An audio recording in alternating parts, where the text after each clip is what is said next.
உங்கள் எல்லாருக்கும் இயேசு கிறிஸ்துவின் உயிர்த்தெழுந்த திருநாள் நல்வாழ்த்துக்கள். ஹாப்பி கிறிஸ்டோஸ் ஆனஸ்டி அப்படின்னு சொல்லுவாங்க கிரீக்கில். ஆகவே இயேசு கிறிஸ்துவின் உயிர்த்தெழுந்த நாள் நல்வாழ்த்துக்களை உங்கள் யாவருக்கும் தெரிவித்துக் கொள்கின்றோம். இன்றைக்கு விசேஷ செய்தியாக நம்ம பேச இருக்கின்றோம். தொடர்ச்சியாகவே நம்ம என்ன பண்ணுறோம்னா, புதன்கிழமையிலேருந்து ஆரம்பித்து அப்படியே போயிட்டே இருக்கிறோம்.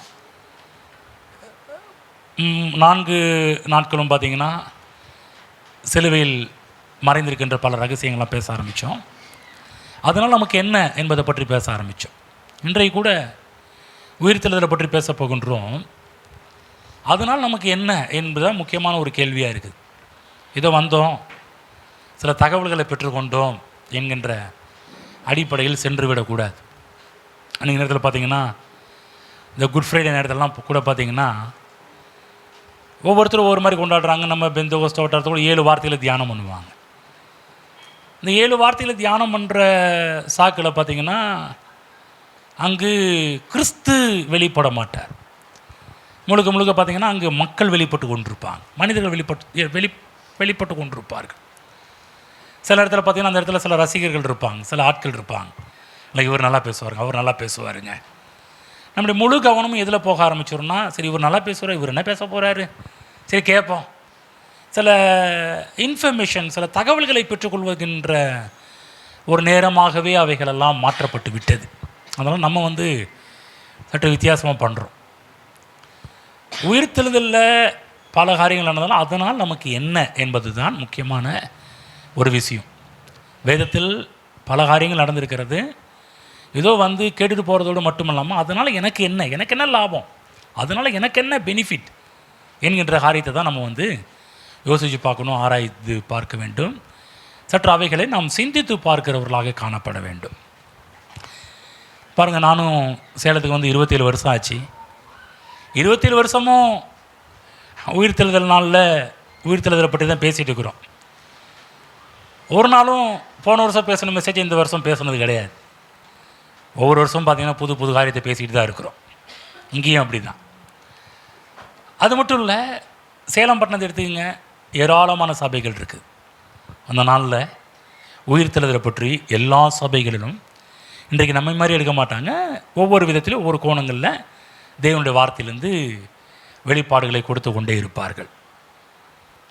சேலம் மட்டுமல்ல, உலகத்தில் இருக்கின்ற எல்லா நாடுகளிலேயும் இன்றைக்கு உயிர்த்தெழுந்த நாள் பண்டிகை கொண்டாடப்பட்டு கொண்டிருக்கிறது. அப்படி என்றால் கோடிக்கணக்கான சபைகளிலே இயேசு உயர்த்தப்பட்டு கொண்டிருக்கிறார். ஏராளமான செய்திகள் பேச நிறையா இருக்குது, ஏகப்பட்ட விஷயங்கள் இருக்குது. இயேசு கிறிஸ்துடைய மரணம் அடக்கம் உயிர்த்தெழுதலே ஏகப்பட்ட விஷயம் இருக்குது. இன்றைக்கும் பேசி கொண்டு தான் இருக்கிறார்கள். அடுத்த வருஷமும் பேசுவாங்க, அடுத்த வருஷமும் பேசுவாங்க, அடுத்த வருஷமும் பேசுவாங்க. பேச ஏராளமான விஷயங்கள் இருக்குது. ஆனால் சில மற்ற காரியத்தெல்லாம் பார்த்திங்கன்னா பேசுவதுக்கு ஒன்றும் இல்லை. அதனால் பார்த்திங்கன்னா சில இடத்துல இப்படிப்பட்ட காரியத்தெல்லாம் அவங்க ஒரு சில விஷயத்தை மட்டும்தான், அவங்களுக்கு தெரிஞ்ச சில காரியத்தை மட்டும்தான் பேசிட்டு போவாங்க. எல்லோரும் பேசுகிறது கிடையாது. ஒரு சில தலைவர்கள், ஒரு சில ஆட்கள் மட்டும்தான் என்ன பண்ணுவாங்கன்னா, இதெல்லாம் என்ன, இந்த பண்டிகைனா என்ன அப்படின்னு சொல்லுவாங்க. அதில் கூட பார்த்திங்கன்னா ஒரு எஃபெக்ட் இருக்காது, சும்மா ஏதோ சொல்லிட்டு போவாங்க.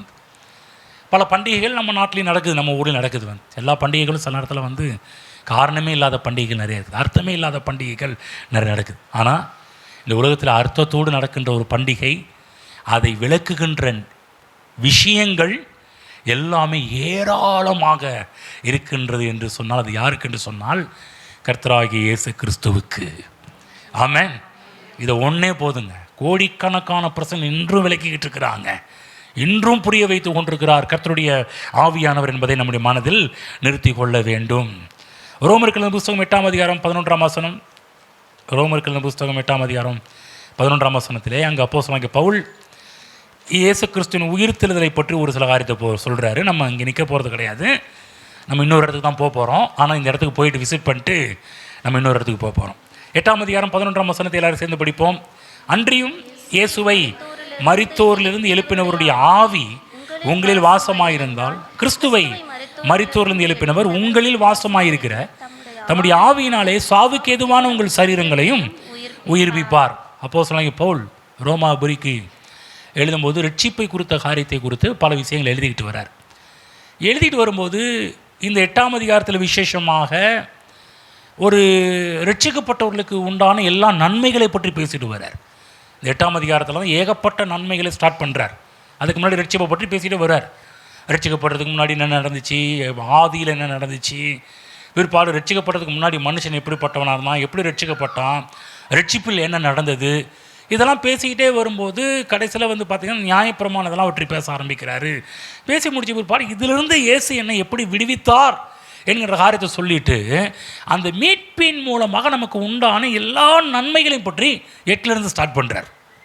இப்படி ஸ்டார்ட் பண்ணும்போது தான் 11ஆம் வசனம் சொல்கிறாரு, மீட்பில் நடந்த ஒரு அற்புதமான ஒரு விஷயம் என்னவா, அன்றியும் இயேசுவை மரித்தோரிலிருந்து எழுப்பினவருடைய ஆவி உங்களுக்குள்ளாக வாசமாக இருக்கின்றது. இருந்தால் கிறிஸ்துவை மரித்தோரிலிருந்து எழுப்பினவர் உங்களில் வாசமாக இருக்கிற தம்முடைய ஆவியினாலே சாவுக்கு ஏதுவான உங்கள் சரீரங்களையும் உயிர்ப்பிப்பார் என்ற ஒரு அற்புதமான ஒரு காரியத்தை சொல்கிறார். ஆமென். உயிர்த்தெழுத மரித்தோரிலிருந்து இயேசுவை மரித்தோரிலிருந்து எழுப்பினவருடைய ஆவியானவர் உங்களுக்குள் வாசமாக இருக்கிறார். சொல்லுங்க, எனக்குள் வாசமாக இருக்கிறார். பக்கத்தில் சொல்லுங்க, உங்களுக்குள் வாசமாக இருக்கிறார். ஆமென். இன்றைக்கு நான் வந்து பல ஆதாரங்களெல்லாம் நான் பேச போகிறதில்லை. இன்றைக்கி வந்து இந்த வேத ஆதாரங்கள் சரித்திர ஆதாரங்கள் இதெல்லாம் வந்து நீங்கள் பேசலை. முழுக்க வசனத்தை தான் நம்ம என்ன பண்ண போகிறோம்னா, சரித்திர ஆதாரங்களை விட வேதத்திலிருந்து சொல்லப்பட்ட ஒரு சில விஷயங்களை நாம் பார்க்க போகின்றோம். இன்றைக்கு விசேஷமாக ஒரு ஜெபத்துக்கு நேராக போக போகிறோம். என்ன ஜெபம்? எபேசியருக்கு எழுதின புஸ்தகத்துக்கு நேரம் திருப்புவோம். 1ஆம் அதிகாரத்துக்கு நேரம் திருப்பிக் கொள்வோம். அங்கு அப்போஸ்தலனாகிய பவுல் ஜெபித்த ஜெபத்துக்கு நேராக இன்றைக்கு நம்முடைய கவனத்தை செலுத்த போகிறோம். இந்த ஜெபத்திலிருந்து உயிர்த்தெழுதலின் வல்லமையை பற்றி நாம் இன்றைக்கு பார்க்க போகின்றோம். ஆகவே என்னோடு கூட இன்றைக்கு ஜெபத்துக்கு நேராக நாம் திரும்புவோம்.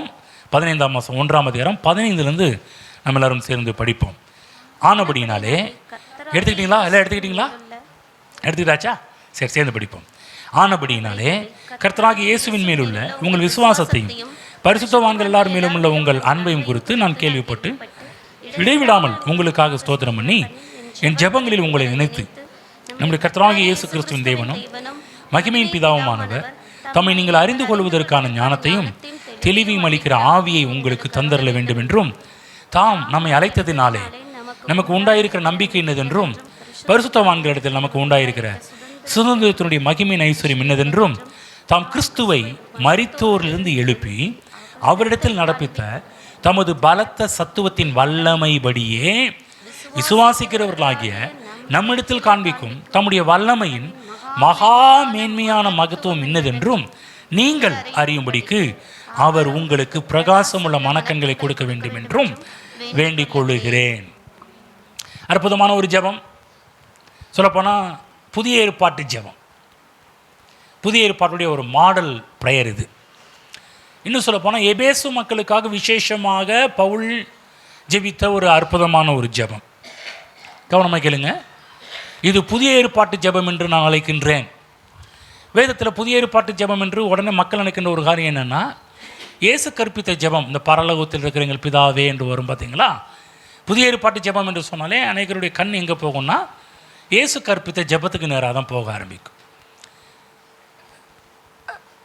அந்த ஜெபம் கூட பார்த்தீங்கன்னா அது வந்து பழைய உடன்படிக்கையில் சொல்லப்பட்ட ஜெபம் தான் அது. கவனமாக கேளுங்க. அது வந்து ஒரு புதிய உடன்படிக்கை ஜெபம் கிடையாது.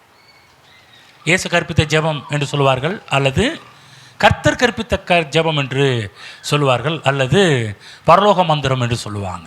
இந்த ஜெபத்துக்கு பல கோணங்களாக இருக்குது.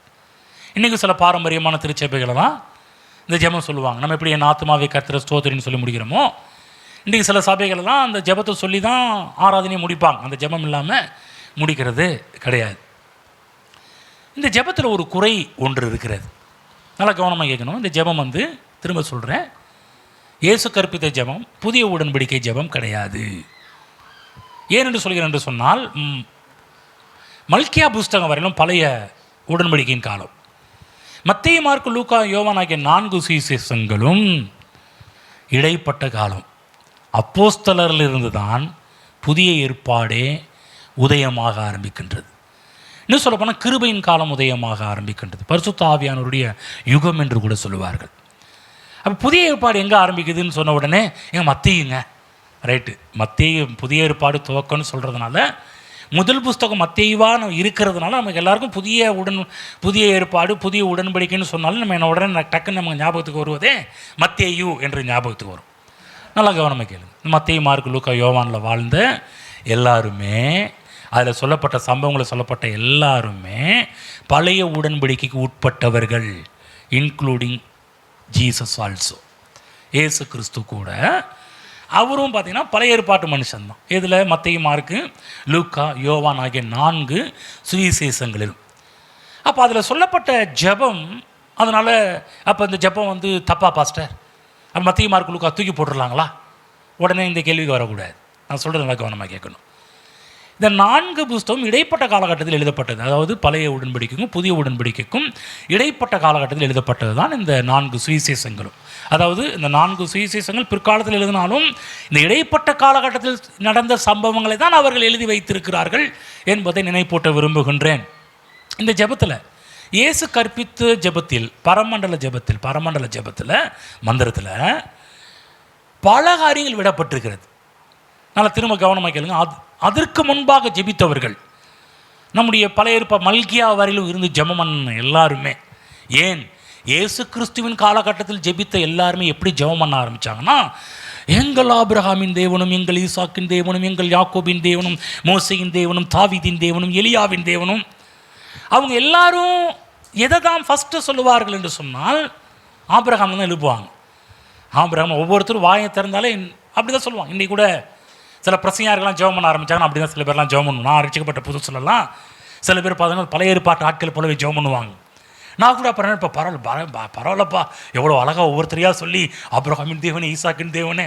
நானும் சில இடத்துல அதெல்லாம் காப்பி அடிக்க ஆரம்பித்தேன். நம்மளும் அப்படி சொல்லி பார்க்கலாம்.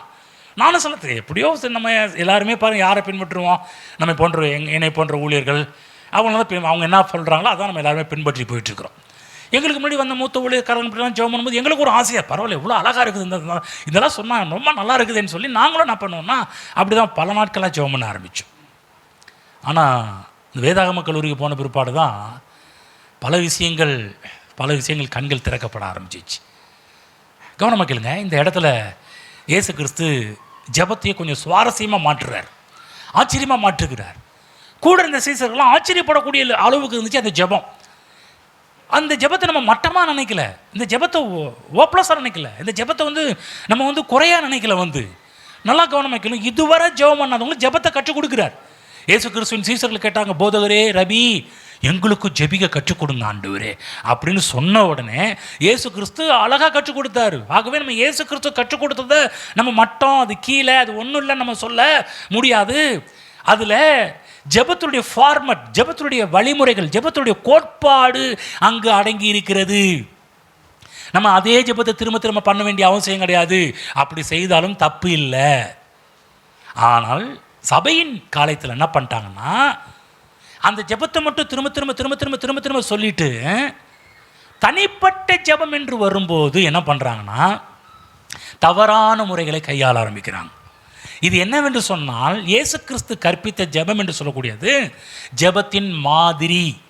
இந்த இது ரூல் நம்பர் 1, ரூல் நம்பர் 2, இதன் அடிப்படையில் இந்த ஜெபத்தை பண்ணு என்று சொல்லி இயேசு கிறிஸ்து கற்றுக் கொடுத்தார். ஆகவே அந்த ஜெபத்தின் மாடலை மையமாக வைத்து இன்றைக்கு நம்ம எல்லா ஜெபத்தையும் செய்ய வேண்டும். ஆனால் ஒரு குறை என்று சொன்னேன். என்னன்னா, அந்த நேரத்தில் கூட கர்த்தராகிய இயேசு கிறிஸ்து அந்த ஜெபத்தை கற்றுக் கொடுத்தாலும் பின்னாடி வரக்கூடிய சில செய்திகளெல்லாம் அந்த ஜெபத்தில் எதெல்லாம் சேர்க்க வேண்டும் என்று பல விஷயத்தை சொல்லியிருக்கிறாரு.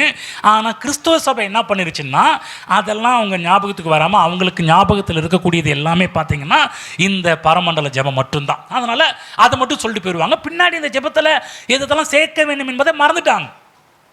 பின்னாடி என்ன சேர்த்தார் இயேசு? நாள் ஒன்று வரும், அந்த நாளிலே, எந்த நாளிலே? உயிர்த்தெழுந்த உடனே நடக்கின்ற ஒரு காரியம். திரும்ப போயிட்டு வருவோம், அந்த இடத்துக்கு போயிட்டு வருவோம். யோவான் எழுதின சுவிசேஷம் போயிட்டு வருவோம். யோவான் எழுதின சுவிசேஷம் 16ஆம் அதிகாரம் 23 படிக்கிறோம் பாருங்க, கேளுங்க. அந்த நாளிலே, நம்ம என்ன கேட்கணும்? எந்த நாளிலேன்னு கேட்கணும். எப்போயெல்லாம் பைபிள் இப்படி கேட்குதோ உடனே நம்மளும் என்ன பண்ணணும்? நம்மளும் அதுக்கு ஆப்போசிட்டாக கேள்வி கேட்கணும். வேதத்தில் வரும்போது அந்த படின்னு கேட்டால் எந்த படின்னு கேட்கணும். புரியுதுங்களா? அது போலன்னா எது போலன்னு கேட்கணும். அப்போ இது அந்த நாளிலேன்னு கேட்டால் நீங்கள் என்ன பண்ணணும்? எந்த நாளிலும் கேட்கணும். ஓகேங்களா? சரி, நான் படிக்கிறேன், நானே உங்களுக்கு ஆன்சர் சொல்கிறேன். அந்த நாளிலே என்று சொன்னால் எந்த நாள்? இயேசு கிறிஸ்து உயிர்த்தெழுந்த நாளுக்கு பிற்பாடு சில காரியத்தை ப்ரேயரில் மாற்ற சொல்கிறார். அந்த நாளிலே நீங்கள் என்னிடத்தில் ஒன்றும் கேட்க மாட்டீர்கள். நீ சில பேர் ஜெபத்தில் இயேசுவே இயேசுவே ஏசப்பா ஏசப்பா இயேசுவே இயேசுவே, சில பேர்லாம் பார்த்துருக்கீங்களா ஜெபத்தில் பண்ணுறதெல்லாம்? ஹலோ, அதுக்குன்னு நீங்கள் ஆரம்பத்தில் அப்படி பண்ணலாம், தப்பு கிடையாது. சிலர் ரட்சிக்கப்பட்ட புதுசில் இயேசுவே இயேசுவே இயேசுவே ஏசப்பா ஏசப்பா இயேசுவே இயேசுவேனா சொல்லுவீங்க. இது குழந்தை கிறிஸ்தவர்கள் செய்கின்ற ஒரு ஜெபம். ஓகேங்களா? ஆனால் எப்போதுமே குழந்தை கிறிஸ்தவங்களாக இருக்கக்கூடாது, கொஞ்சம் ஜெபத்தில் மெச்சூர்டான ஒரு கிறிஸ்தவர்களாக மாற்றப்பட வேண்டும். ஆக இயேசு கிறிஸ்து என்ன சொல்கிறாருன்னா, ஒரு நாள் வரும், என்ன நாள்? ஒரு புதிய உடன்படிக்கை உதயமாக போகின்றது, புதிய உடன்படிக்கை ஆரம்பமாக போகின்றது, எல்லாமே புதுசாக மாறப்போகின்ற ஒரு நாள் வருது. அந்த நாளிலே நீங்கள் என்னிடத்தில் ஒன்றும் கேட்க மாட்டீர்கள். அப்படி என்ன சொல்றாரு? மெய்யாகவே மெய்யாகவே நான் உங்களுக்கு சொல்லுகிறேன், நீங்கள் இயேசுவின் நாமமாகிய என் நாமத்தினாலே பிதாவினிடத்தில் கேட்டுக்கொள்வது எதுவோ அதை அவர் உங்களுக்கு தருவார். புரிஞ்சுங்களா? இப்போ இந்த ஜெபத்தில் என்னத்தை ஆட் பண்ணுறாரு? இயேசு என்று சொல்லக்கூடிய நாமத்தை ஆட் பண்ணுறாரு, சேர்க்கிறாரு. ஓகேங்களா? அப்போ திரும்ப 24 படிக்கிறேன். இதுவரைக்கும் நீங்கள் என் நாமத்தினாலே ஒன்றும் கேட்கவில்லை. இயேசு கிறிஸ்து இருக்கிற ஒன்றும் கேட்கல. அவர் என்ன சொல்றாரு? கேளுங்கள். எப்படி கேளுங்க? என் நாமத்தினால் கேளுங்கள், அப்பொழுது உங்கள் சந்தோஷம் நிறைவாக இருக்கும்படி பெற்றுக்கொள்வீர்கள். இவைகளை நான் உங்களுக்கு ஓமைகளாய் உங்களுடனே பேசுகிறேன். காலம் வரும். எந்த காலம்? இங்கே காலம் வரும்னு இருக்கிறாருங்க. ரொம்ப நாள் இல்லைங்க, இன்னும் கொஞ்ச நாளில் மறித்து 3ஆம் நாள் உயிர்த்தெழ போகிறாரு. அந்த காலத்தை பற்றி பேசுகிறாரு. காலம் வரும், அப்பொழுது நான் ஓமைகளாய் உங்களுடன் பேசாமல் பிதாவை குறித்து வெளிப்படையாக உங்களுக்கு அறிவிப்பேன். அந்த நாளில், திரும்ப சொல்கிறேன், அந்த நாளில். எந்த நாளில்? உயிர்த்தெழுந்த பிறகு நடக்கிற நாளில். அந்த நாளில் நீங்கள் என் நாமத்தினாலே வேண்டிக் கொள்வீர்கள், உங்களுக்காக பிதாவை நான் கேட்டுக்கொள்வேன் என்று உங்களுக்கு. நீ சொல்லுப்பா, நான் ரெக்கமெண்டேஷன் பண்ணுறேன். ஏசு கிறிஸ்து சொல்ல, உனக்கு நான் ரெக்கமெண்டேஷன் பண்ண வேண்டிய அவசியம் கிடையாது. உனக்கு ரெக்கமெண்டேஷன் நான் கொடுத்துறேன். என் பேரை சொல்லு, என் பேரை சொல்லி பிதாட்டை கேளு. இயேசு நாமத்தில் போனாலும் இயேசு எல்லாத்தையும் பார்த்துடுவார். பிதாவாகியதும் எல்லாவற்றையும் பார்த்து, ரைட்டுப்பா நீ இந்த நாமத்தில் வந்திருக்கிற, பரவாயில்ல, எல்லாமே உனக்கு சாங்ஷன் ஆயிரும், எல்லாமே உனக்கு கிடைச்சிடும். ஆகவே இயேசு கற்பித்த ஜெபத்தில் என்ன குறைபாடு இருந்தது என்று சொன்னால், நன்றாக கவனிக்க வேண்டும். மீட்பின் காரியங்கள் சொல்லப்படவில்லை, இரத்தம் சொல்லப்படவில்லை, இயேசுவின் நாமம் வலியுறுத்தி அங்கு பேசப்படவில்லை. ஆகவே ஜெபம் தவறு கிடையாது, அதில் ஜெபத்திற்கான கோட்பாடுகள் இருக்கின்றது. ஆனால் புதிய உடன்படிக்கையின் ஜெபம் என்று சொன்னால், இங்கே அப்போஸ்தலன் பவுல் பண்ணுறாரு பாருங்க, அதுதான் புதிய உடன்படிக்கையின் ஜெபம். அப்போ இயேசு கிறிஸ்து கற்றுக் கொடுத்த ஜெபத்தின் ஃபார்மட், அதாவது அந்த வழிமுறைகள், அந்த கோட்பாடுகளை இன்றைக்கு நாம் ஜெபம் பண்ணுற ஜெபத்தில் ஆட் பண்ணணும், சேர்க்கணும். அதோடு கூட புதிய உடன்படிக்கையில் அப்போஸ்தலன் பவுல் கற்றுக் கொடுத்த முறைகளை எல்லாம் புதிய உடன்படிக்கையின் ஜெபத்தோடு நாம் இணைக்க வேண்டும். ஓகேங்களா? அப்போ தான் நம்ம பண்ணுற ஜெபம் மிகுந்த ஒரு எஃபெக்டிவாக, மிகுந்த ஒரு வல்லமை உடையதாக காணப்பட ஆரம்பிக்கும். சரி, இங்கே திரும்ப எபேசியருக்கு போவோம். பவுல் என்ன ஜெபம் பண்ணுறாரு? இந்த ஜெபத்தில் இருக்கின்ற சில விஷயங்கள், இன்றைக்கு உயிர்த்தெழுதலுக்கான சில காரியங்கள் என்ன என்பதையும் பார்க்க ஆரம்பிப்போம். இந்த ஜெபத்தில் பார்த்தீங்கன்னா 2 பிரிவாக பவுல் பிரித்து ஜெபம் பண்ணுறார். இந்த ஜெபத்தில் எத்தனை பிரிவு இருக்கின்றது? 2 பகுதிகள். முதல் பகுதி, இப்போ நாங்கள் நல்லா கவனமாக கேளுங்க, இந்த ஜெபத்தை விலாவாரியை பேசுகிறதில்ல, கவலைப்படாதீங்க.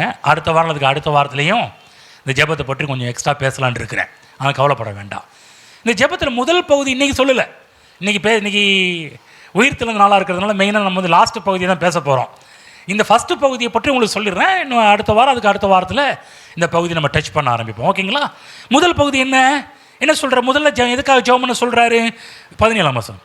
நம்முடைய கர்த்தராகிய இயேசு கிறிஸ்துவின் தேவனும் பிதா மகிமையின் பிதாவுமானவர் தம்மை நீங்கள் அறிந்து கொள்வதற்கான ஞானத்தையும் தெளிவையும் அளிக்கிற ஆவியை உங்களுக்கு தந்த அருள வேண்டும் என்றும்.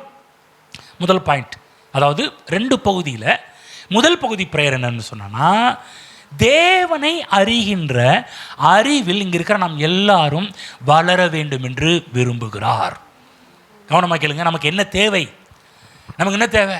நல்ல வேலை கிடைக்கணுங்க. நமக்கு என்ன தேவை? சீக்கிரத்தில் கல்யாணம் ஆயிருங்க. நமக்கு என்ன தேவை? சீக்கிரம் இடம் வாங்கிடணுங்க. நமக்கு என்ன தேவை? சீக்கிரம் வீடு கட்டிடணுங்க. நமக்கு என்ன தேவை? சீக்கிரம் கார் வாங்கிடணுங்க. எல்லாம் நிறைவேறிடும், எல்லாமே நிறைவேறிடும். அப்புறம் என்ன தேவை? என்ன தேவைன்னா, இங்கே பாஸ்டர் பவுல் அவர்கிட்ட போய் ப்ரேயர் ரிக்வஸ்ட் கொடுத்தீங்கன்னா, பாஸ்டர் எனக்காக ஜெபம் பண்ணுன்னு கேட்டிங்கன்னா, நீங்கள் எழுதின எல்லா ஜெபத்தையும் ரிஜெக்ட் பண்ணிடுவார். என்ன சொல்கிறீங்க எப்படி? எல்லா ஜெபத்தையும் ரிஜெக்ட் பண்ணிடுவாரா? ஆமாங்க. ஃபஸ்ட்டு அவருக்கு தெரியும் உன் தேவை முதல்ல இது. ஆனால் பவுலுடைய மனதில் இருக்கின்றது என்னன்னா, உன்னுடைய தேவை இதல்ல. முதல்ல உன் தேவை என்னவென்று சொன்னால், முதல்ல உன்னுடைய தேவை என்ன? நீ ஆராதிக்கிற உன் தேவன் எப்படிப்பட்டவர் என்கின்ற விஷயத்தை குறித்து நீ அறிந்து கொள்ள வேண்டும். ஏனென்றால் அறிவு திறவுகோள். பைபிளில் போடப்பட்டது, என் ஜனங்கள் அறிவில்லாமையினால் சங்காரமாகிறார்கள் சொல்லி ஓசியா கதறார். அறிவில்லை. நீங்கள் விசுவாசிங்க, நிறைய நல்லவங்க இருக்கிறாங்க, நிறைய கிறிஸ்தவங்க ரொம்ப நல்லவங்க இருக்கிறாங்க. ஆனால் அவங்க லைஃப்பில் பாருங்க இன்னொரு கேள்விக்குறி. ஏங்க பாஸ்டர் இது அவங்க வாழ்க்கை நடக்க மாட்டேன்து? இவங்க நல்ல விசுவாசியாச்சே, நல்ல கிறிஸ்தவங்களாச்சே, ஏங்க இது அவங்க வாழ்க்கை நடக்க மாட்டேது? ஏங்க இவங்களுக்கு பிரச்சனை? ஏங்க அவங்களுக்கு கஷ்டம்? ஏங்க நம்மளுடைய வாழ்க்கையில் ஏகப்பட்ட கொஸ்டின் மார்க்கை போடுவோம். இது ஏன், இது ஏன், இது ஏன், இது ஏன்னு சொல்லிட்டு பவுல்கிட்ட போய் கேட்டிங்கன்னா ஒரே லைனில் முடிப்பார். ஏன் தெரியுமா அவன் அழிஞ்சு போகிறான்? ஓசியாவை சொல்லுவார், என் ஜனங்கள் அறிவில்லாமையினால் அவன் கெட்டு போகிறான், அறிவில்லாமையினால் அழிஞ்சு போகிறான். அறிவில் நல்லவன் தான் போகிறான், நல்ல கிறிஸ்தவன் நல்ல சர்ச்சுக்கு தான் போகிறான், அது ஏஃப்டி சர்ச்சுக்கு தான் போகிறான். ஏன்னு சொல்கிறேன்னா, சில பேர் இங்கே கூட சேரை தேய்ச்சிட்டு போகிற கிறிஸ்தவங்களாம் சில பேர் இருக்கிறாங்க. அதுக்கு தான் சொல்கிறேன், அறிவில்லாத கிறிஸ்தவங்கள் இருக்கிறாங்க. அதனால தான் என்ன சொல்கிறாரு, அறிவு தேவை. ப்ரேயர் பாயிண்டில் ஃபஸ்ட்டு ப்ரேயர் பாயிண்டாக கொண்டு வந்து வைக்கிறது என்ன? நம்முடைய தேவனும் கிறிஸ்துவின் இயேசு கிறிஸ்துவின் தேவனும் மகிமையின் பிதாவுமானவர் தம்மை நீங்கள் அறிந்து கொள்வதற்கான ஞானத்தையும் தெளிவையும் அளிக்கிற ஆவியை உங்களுக்கு கொடுக்க வேண்டும். ஆமென். நல்லா கவனிங்க தேவ பிள்ளைகளே. முத நம்ம ஃபஸ்ட்டு ஜெபம் எதுவாக இருக்கணும்னா, ஆண்டவரே இவங்க நீங்கள் யாருன்னு முதல்ல தெரிஞ்சுக்கணும். புரியுதுங்களா? உங்கள் மனைவிக்காக நீங்கள் ஜெபம் பண்ணும்போது ஃபஸ்ட்டு ப்ரேயர் நீட் என்னவாக இருக்குன்னா, ஆண்டவரே நான் கும்பிடுற நீர் யாருன்றதை குறித்து என் மனைவி கொஞ்சம் வெளிப்பாட்டை கொடுங்க. நீங்கள் உங்கள் கணவருக்காக ஜெபம் பண்ணும்போது, ஆண்டவரே அவருக்கு இது தேவை, அது தேவை, அது பண்ணுங்க, இது பண்ணுங்கன்னு முதல்ல ஜெபம் பண்ணுறதை விட முதல்ல அவங்களுக்காக நீங்கள் ஜெபம் பண்ணுறது என்னென்னா, ஆண்டவரே நான் உங்களை கும்பிட்றேன்ல, நீங்கள் எப்படிப்பட்டவர் என்பதை என் கணவருக்கு வெளிப்படுத்துங்க, என் பிள்ளைகளுக்கு வெளிப்படுத்துங்க, என் பெற்றோர்களுக்கு வெளிப்படுத்துங்க. நான் கவனமாக கேளுங்க தேவ பிள்ளைகளை, முதல்ல இதெல்லாம் வரும். நீங்கள் இங்கே சபைக்கு வருது கூட என்னுடைய எண்ணம், தேவனுடைய எண்ணம், வேதத்தை போதித்தவர்களுடைய எண்ணம்லாம் என்ன தெரியுங்களா? நீங்கள் சர்ச்சுக்கு வருவதெல்லாம் ஒரு பெரிய ஒரு காரியமே இல்லை. நீங்கள் சர்ச்சுக்கிட்டு வர்றது நல்லது. ஆனால் அப்படி வந்துட்டு அப்படியே போனீங்கன்னா நாட் யூஸ்.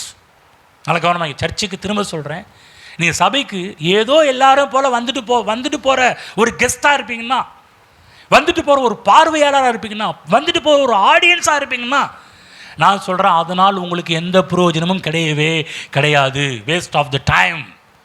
நேரம், உங்கள் நேரம் வீணாக போயிருக்குன்னு தான் அர்த்தம். வந்த 2 மணி நேரம் வீணாக போயிருக்குன்னு தான் அர்த்தம். ஆனால் இங்கே வருவது நல்லது. இங்கே தேவனை குறித்த சத்தியத்தினால் நீங்கள் அறிந்து கொள்ள வேண்டும். புரிஞ்சுலாம் சொல்கிறேனே, இங்கே வருவது நல்லது. இங்கே நான் ஆராதிக்கிற, நான் கும்பிடுற சாமி எப்படிப்பட்டவர். நான் அடிக்கடி உங்கள்கிட்ட சில விஷயத்தை சொல்கிற மாதிரி இன்றைக்கி சொல்கிறேன் பாருங்கள். சொன்ன விஷயத்தை சொல்கிறேன். என்னன்னா, இங்கே போகிற 1 மணி நேரத்தில் பார்த்தீங்கன்னா, பிரசங்கம் பண்ணுற 1 மணி நேரத்தில் இந்த 1 மணி நேரம் செய்தி உங்கள் உள்ளத்தில் போகுமான்னு எனக்கு தெரியாது. ஏன்னா சில பேர் ஆரம்பத்துலேருந்து மெசேஜ் ஆரம்பத்தில் சில பேர் என் கூடயே வந்துடுவீங்க. சில பேர் பார்த்தா லேட்டாக தான், பாஸ்டர் வந்துட்டேன் கொஞ்சம் வெயிட் பண்ணுங்கன்னு உங்கள் ஸ்பிரிட்டில் பேசுகிற சவுண்ட்லாம் கேட்க எனக்கு. ஏன்னா ஆரம்பத்திலே பார்த்தோன்னா கொஞ்சம் அப்படியே உங்கள் மனது அலைப்பாய ஆரம்பிச்சிடும். போகும்போது என்ன எவ்வளோ நேரத்தில் முடிக்கிறாருன்னு தெரியலையே, முடிஞ்ச பிற்பாடு என்ன கிடைக்குன்னு தெரியலையே, நீ ஈஸ்டர் டேஸ் வரை என்ன ஸ்பெஷல்னு தெரியலையே, இல்லை வீட்டுக்கு போகும்போது உங்கள் மைண்டு கொஞ்ச நேரம் அலைப்பாய்ந்துக்கிட்டே இருக்கும். என் கூட வர சில பேர் என் கூட வரதுக்கே 1/4 மணி நேரம் ஆயிரும், சில பேர் 1/2 மணி நேரம் ஆயிரும். ஏன் சில நேரத்தில் லாஸ்ட்டு 5 நிமிஷத்தில் என் கூட வரவங்களாம் சில பேர் இருக்கிறீங்க. எங்கே இந்த 1 ஹவரில் சரி, என் கூட ஆரம்பத்துலேருந்து வரவங்கள ரொம்ப சந்தோஷம், மகிழ்ச்சி, நிறைய விஷயத்தை பெற்றுக்கொள்வீர்கள். ஆனால் நான் என்ன சொல்கிறேன், என் கூட வரும்போது தேவனை பற்றி இந்த லாஸ்ட் அதுக்குன்னு கடைசியில் பாஸ்டர் சொல்லிட்டு 5 நிமிஷம் அங்கே போகாதீங்க. இந்த 1 மணி நேரத்தில் தேவனை குறித்து என்ன அறிந்து கொண்டீர்கள்? இங்கிருந்து வெளியே போகும்போது உங்களை பார்த்து ஒரு கேள்வி கேட்கணும். இன்றைக்கி நான் சர்ச்சுக்கு வந்தேன், இன்றைக்கி என் ஆண்டவரை பற்றி என்ன தெரிந்து கொண்டேன்? இந்த கேள்வி இங்கே இருக்கிற ஒவ்வொருவரும் கேட்ட பிற்பாடு தான் சர்ச்சை விட்டு வெளியே போகணும். இன்றைக்கி வந்தேன், என் தேவனை பற்றி என்ன அறிந்து கொண்டேன். என் தேவன் எனக்கு எப்படிப்பட்டவராக என்று எனக்கு தோன்றினார். என் தேவன் எப்படிப்பட்ட விதத்தில் எனக்கு காட்சியளித்தார். எப்படிப்பட்ட விதத்தில் தேவன் எனக்கு என்னோடு இன்றைக்கு இடைப்பட்டார் என்கிற விஷயம் ஏதாவது சில பேருக்கு நிறைய வெளிப்பாடுகள் வரலாம். சந்தோஷம், மகிழ்ச்சி. நான் சொல்கிறேன், ஒரு வெளிப்பாடையாவது பெற்றவர்களாக நீங்கள் இங்கிருந்து செல்ல வேண்டும் என்று நானும் ஆசைப்படுகின்றேன், தேவனும் ஆசைப்படுகின்றார். ஆமென். புரிஞ்சுங்களா?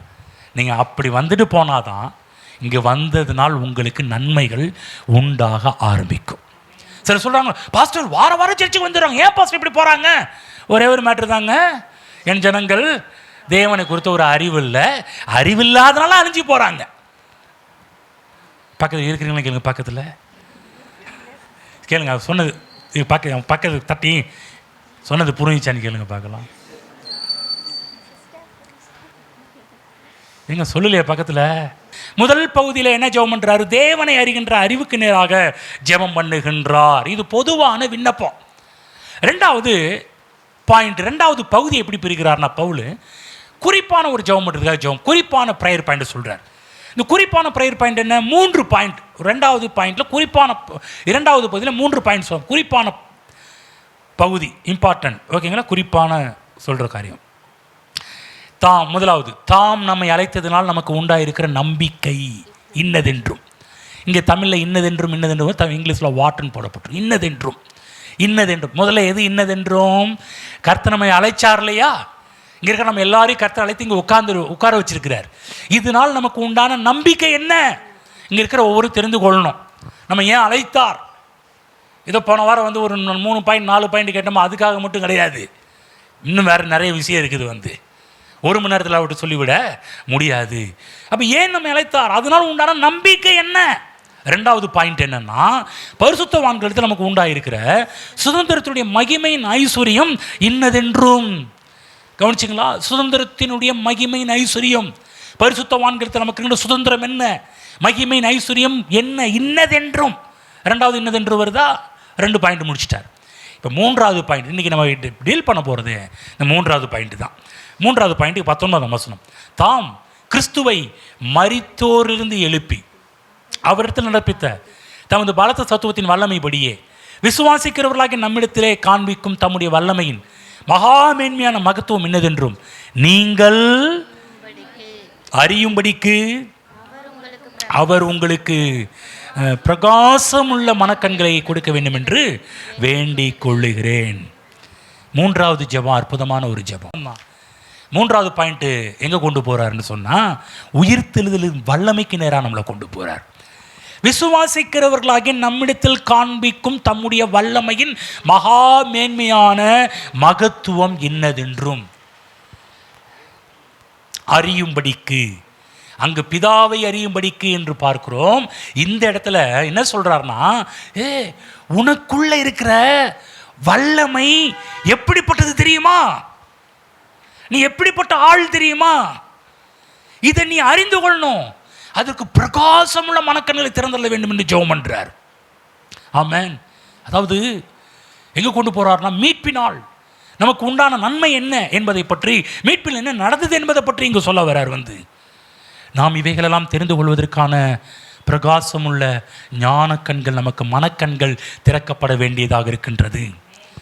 அதாவது வெறும் அறிவு மட்டும் போதாது, பரிசுத்த ஆவியானுடைய வெளிச்சம், பரிசுத்த ஆவியானுடைய வெளிப்பாடு இன்றைக்கு நமக்கு மிகுந்த அவசியமான ஒன்றாக இருக்கின்றது. இந்த அறிவு நம்மை தோல்வியிலிருந்து நம்ம வெற்றிக்கு நேரம் நடத்தக்கூடியதாக இருக்கின்றது. நீங்கள் அநேக நேரத்தில் கிறிஸ்தவங்க இந்த அறிவை தான் தவற விட்டுடுறாங்க. இந்த அறிவு தான் இன்றைக்கி இல்லாமல் போயிடுது. அப்போ நாம் நமக்காக ஜெபம் பண்ணும் போதும் மற்றவர்களுக்காக ஜெபம் பண்ணும் போதும் இந்த ஜெபத்தில் கிட்டத்தட்ட 1 2 3 4 பாயிண்டில் கொண்டு வராரு. 4 பாயிண்ட்டையும் நம்ம நினைவுபடுத்தணும். ஆமென். புரிஞ்சுங்களா? தேவன் அறிகின்ற அறிவு வேண்டும். அடுத்தது இன்னைக்கு பேச போகிற விஷயத்திலிருந்து உங்களுக்குள்ளாக இருக்கிற வல்லமை எப்படிப்பட்டது என்பதை நீங்கள் அறிந்து கொள்ளும்படி உங்களுக்கு பிரகாசமுள்ள மனக்கண்கள் திறக்கப்பட வேண்டும். ஆமென். புரிஞ்சுங்களா என்ன சொல்கிறேன்னு? வல்லமையின் மகா மேன்மையான மகத்துவம், உங்களுக்குள்ள இருக்கிற வல்லமையின் மகா மேன்மையான மகத்துவம். என்ன சொல்றாரு? என்ன வல்லமையா? உங்களுக்குள்ள இருக்கிற வல்லமையுடைய பேருக்கு, அந்த வல்லமையின் பேருக்கு அர்த்தம் என்னவாம்? இயேசுவின் உயிர்த்தெழுதலின் வல்லமை. இதை புரிந்து கொள்ளுங்கள், இதை அறிந்து கொள்ளுங்கள். கவனிச்சிங்களா? பவுல் வந்து எபேசு மக்களை பார்த்து, இந்த உலகத்தில் நிறைய போராட்ட பிரச்சனை இருக்குதுங்க, உங்களுக்கு வல்லமை தேவை, உங்களுக்கு வல்லமை தேவை என்று சொல்லி, ஆண்டவரே இவங்களுக்கு வல்லமை தாரும், வல்லமை அதிகமாக்கும் என்றெல்லாம் சொல்லி ஜெபம் பண்ணல. கவனமாக கேட்டிங்களா? இன்றைக்கி உலகத்தில் நடக்கிற போராட்டம், பிரச்சனை, பிசாசத்தெல்லாம் பார்க்கும்போது நமக்கு என்ன தேவை? எப்படிங்க இந்த உலகத்தில் போராடுறது, எப்படிங்க இந்த உலகத்தில் ஜெயிக்கிறது? நமக்கு வல்லமை இருந்தால் தான் அங்கே ஜெபம் பண்ண முடியும். ஆக என்ன பண்ணுங்க, இன்றைக்கெல்லாம் பாருங்கள், ஏகப்பட்ட வல்லமை கூட்டம் நடக்குது. அந்த வல்லமை, இந்த வல்லமை, அந்த கூட்டத்துக்கு போனால் விடுதலையாகும், இந்த கூட்டத்துக்கு போனால் விடுதலையாகும்னு மக்களும் அலைமோதிக்கிட்டு, நீ கிறிஸ்தவங்க தான் எல்லா கூட்டத்துக்கும் ஓடிட்டு இருக்கிறாங்க, வந்து சபையெல்லாம் விட்டுட்டு வந்து. புரியல ஏன் எல்லா கூட்டத்துக்கும் ஓடுறாங்கன்னு புரியல. ஆனால் புரிஞ்சிச்சுன்னா எந்த கூட்டத்துக்குமே போக மாட்டாங்க. ஏங்க, உங்களுக்குள்ள கர்த்தர் வல்லமை வச்சிருக்கிறாருங்க. நம்ம என்ன பண்ணுறோம்? அங்கே போனால் விடுதலை ஆயிரும், இங்கே போனால் விடுதலை ஆயிரும், அங்கே போனால் சரியாயிரும், இங்கே போனால் சரியாயிரும்னு நம்ம எல்லா இடத்துக்கும் ஓடிட்டு இருக்கிறோம் வந்து. ஆனால் விடுதலையான பாடு கிடையாது. இன்னும் மக்கள் ஓடிட்டே தான் இருக்கிறாங்க, ஓடிட்டே தான் இருக்கிறாங்க வந்து. நான் சொல்கிறேன், வல்லமையை எந்த கூட்டத்திலையும் வைக்கல. வல்லமையை கர்த்தர் உங்களுக்குள்ளே வச்சிருக்கிறார். சாதாரண வல்லமை கிடையாது. வேதத்தில் போடப்பட்டிருக்கிறது, மரித்தோரை உயிரோடு எழுப்பின அதே வல்லமை இன்றைக்கு உங்களுக்குள்ளாகவும் இருக்கிறது. ஆமென். சாதாரண வல்லமை கிடையாதுங்க. இன்னும் சொல்ல போனால், வேதத்தில் இயேசு உயிர்த்தெழுந்தார், அவர் கல்லறை காலியாக இருக்குன்னு தான் விஷயம் தெரியும் எல்லாருக்குமே. கவனிச்சிங்களா? மத்தேயு, மார்க்கு, லூக்கா, யோவான் ஆகிய 4 சுவிசேஷத்தை எடுத்து படித்து பார்த்தீங்கன்னா, ஸ்திரீகள் எல்லாரும் என்ன பண்ணுறாங்கன்னா, ஐயோ பெரிய கல்லை பாட்டி வச்சுருப்பானுங்களே, இவருக்கு சில இதெல்லாம் பூச போகணுமே, கல்லறை சாத்திருக்குமே, யாருப்பா நமக்காக கல்லை தரப்பா, இந்த ஃபீலிங் தான் எல்லாம் அதில் தான் இருக்கிறாங்க. ஆனால் எப்போ இயேசு எழுந்தாருன்னு யாருக்குமே தெரியாது. 3ஆம் நாள் உயிர்த்தெழுதல் என்று அடிக்கடி சொல்லிட்டு இருந்தார். உயிர்த்தெழுந்தார். யாரும் உயிர்த்தெழுதலை பார்க்கவில்லை, ஆனால் உள்ள சரீரம் இல்லை என்பதை கல் திறக்கப்பட்டிருந்தது. உள்ளே போகும்போது கரெக்டாக தேவன் உயிர்த்தெழுதலுக்கான பல அடையாளங்களையும் பழைய ஏற்பாடு காலத்தில் சொன்ன பல சம்பவங்களையும் அங்கே நிலைநிறுத்தி விட்டு தான் சென்றிருக்கின்றார். ஆமென். உள்ள உயிர்த்தெழும் போதே சீசர்கள் முதல்ல பார்த்து பேர் உள்ள நுழைஞ்சமே அதை பார்த்து சீலையை பார்த்துனே புரிஞ்சுக்கிட்டார். வந்து சீலை ஏன் சுருட்டி வைப்பாங்க, யூதர்களுடைய முறைமை என்ன என்பதெல்லாம் புரிஞ்சு வச்சு உயிர்த்தெழுதலை புரிஞ்சுக்கிட்டார். அதே போல் ஸ்திரீகளும் புரிஞ்சுக்கிட்டாங்க, தேவதூதனுடைய வார்த்தை கேட்டு புரிஞ்சுக்கிட்டாங்க. சொல்கிறாங்க, அவர் இல்லை சொன்னபடி உயிர்த்தெழுந்தார், போய் சீசர்களுக்கு போய் அறிவியுங்கள். சாதாரண ஆட்களுடைய பேச்சை கேட்கல, தேவ தூதர்களே வந்து பேசியிருக்கிறாங்க, அந்த வார்த்தை கேட்டு போய் அறிவிக்கிறார்கள். ஆமென். புரிஞ்சுங்களா? உயிர்த்தெழு வல்லமை அதுக்கு முன்னாடியே செயல்பட்டு இருக்குது. பின்னாடி தான் அந்த வல்லமையுடைய சில காரியத்தெல்லாம் பார்க்க ஆரம்பிக்கிறாங்க. அந்த வல்லமையுடைய ரிஃப்ளெக்ட், ஒரு இடத்துல இடி விழுந்துச்சுன்னா எப்படி வந்து மரங்கள் இதாகும், அதாகும், இதாகும், வெட்டாந்தரையா அதில் மக்கள் எப்படி பார்க்குறாங்களோ அதே போல் பாருங்கள், பின்னாடி தான் எல்லா விஷயத்தையும் அவர்கள் பார்க்க ஆரம்பிக்கிறார்கள். இந்த வசனத்திலிருந்து ஒரு சிலர் சொல்கிற ஒரு விஷயம் என்ன அப்படின்னு சொன்னால், அதாவது கிறிஸ்துவை மருத்துவருந்து எழுப்பி அவரிடத்தில் நடப்பித்த தமது வல்லமின்படியே விசுவாசிக்கிறவர்களாக நம்மிடத்தில் இதை பற்றி என்ன சொல்கிறாங்கன்னா, அவங்க என்ன பிலீவ் பண்ணுறாங்கன்னா, இல்லைங்க ஒரு நாள் நாங்கள் எழுந்திருப்போம், அந்த உயிர்த்தெழுதல் வல்லமை இருக்குதுன்னு சொன்ன உடனே மக்கள் எப்படி அதை விசுவாசிக்கிறாங்க, மக்கள் எப்படி நம்புகிறாங்கன்னா, இந்த வல்லமை வந்து இருக்குது, நம்ம பாட்டெல்லாம் பாடணும், அவர் உயிர்த்தெழுந்து போல் நாமும் உயிர்த்தெழுவோம் என்ற பாட்டெல்லாம் சில வரிகள்லாம் பாட ஆரம்பித்தோம். அதெல்லாம் ஒரு பார்ட், நம்முடைய வாழ்க்கை நடக்கிற ஒரு பார்ட். நிச்சயமாக நம்ம உயிர்த்தெழுவோம். அதிகமாக மக்கள் இந்த உயிர்த்தெழு வல்லமை எங்கே விசுவாசிக்க ஆரம்பிக்கிறாங்கன்னா, நாமும் ஒரு நாள் என்ன பண்ண போவோம், உயிர்த்தெழுவோம் என்று பேசுகிறார்கள். ஆனால் பவுல் என்றைக்கோ நடக்கின்ற ஒரு சம்பவத்துக்காக இவ்வளோ மெனக்கெட்டு இதெல்லாம் எழுதி வைக்கல. கவனமாக கேளுங்க, இவ்வளோ சிரமம் எடுத்தது எழுதி வைக்கல. என்றைக்கோ இயேசு கிறிஸ்து உயிர்த்தெழுதல் வல்லமை நீ செத்த பிற்பாடு உன்னை உயிரோடு எழுப்பும் என்று சொன்னால் அதுக்கு இவ்வளோ மெனக்கட வேண்டிய அவசியமே கிடையாது. ஏன் இவ்வளோ சிரமப்பட்டு இதெல்லாம் எழுதி வச்சிருக்கிறார் என்று சொன்னால் என்ன சொல்கிறாருன்னா, நீ ஒரு நாள் உயிர்த்தெழ போகிறப்பாரு, அதுக்கு அப்போ அந்த வல்லமை செயல்படுவது மட்டும் கிடையாது. இந்த இடத்துல சொல்கிறாரு, விசுவாசிக்கிறவர்களாகிய நம்மிடத்தில். சொல்லுங்க, விசுவாசிக்கிறவர்களாகிய நம்மிடத்தில். புரிஞ்சுங்களா? உயிர்த்தெழுந்த நாள் இன்றைக்கோ ஒரு நாள் நம்மளும் என்ன பண்ணுவோம், கிறிஸ்துக்குள் மரித்தவர்கள் உயிரோடு எழுதியிருப்பார்கள், பின்பு உயிரோடு இருக்கிற நாம் எல்லாரும் கிறிஸ்துவை சந்திக்க எதிர்கொண்டு போக நாம் மறுரூபமாக்கப்படுவோம் என்று வேதத்தில் சொல்லப்பட்டிருக்கிறது. அப்போ இது வந்து கடைசியில் எழுப்பக்கூடிய வல்லமை பற்றி பேசப்படவில்லை. இன்றைக்கு நம்முடைய உள்ளத்தில் வாசமாய் கொண்டிருக்கின்ற கிரியை செய்து கொண்டிருக்கிற வல்லமை பற்றி பேசுகிறார். இன்றைக்கு என்ன வல்லமை நம்முடைய உள்ளத்தில் இருக்கிறதுன்னு சொன்னால், கவனமாக கேட்டுக்கொள்ளுங்கள். கிறிஸ்துவை மரித்தோரிலிருந்து எழுப்பின ஆவியானுடைய வல்லமை, அதே வல்லமை இன்றைக்கு நம்முடைய உள்ளத்தில் இருக்கிறது. ஆமென். ஒருத்தர் பாட்டு பாடம், அவர் உயிர்த்தெழு வல்லமை குன்றி போகவில்லைன்னு ஒருத்தர் பாட்டு பாடுவது போல தான் அந்த குன்றி போகாத மங்கி போகாத வல்லமை இன்றைக்கு நம்முடைய உள்ளத்திலே வேலை செய்து கொண்டிருக்கிறது. ஆமென். அது மட்டுமல்ல, இன்னைக்கு காலையில் அங்கே பேசினேன் அந்த செய்தியை அப்புறமேடி கேளுங்க. அதாவது நம்ம ரட்சிக்கப்பட்டதே அந்த வல்லமையால் தான். இன்றைக்கி நீங்களும் நானும் யாரும் என்னையும் உங்களை யாரும் மாற்றவே முடியாது. ஏன் மாற்ற முடியுமா?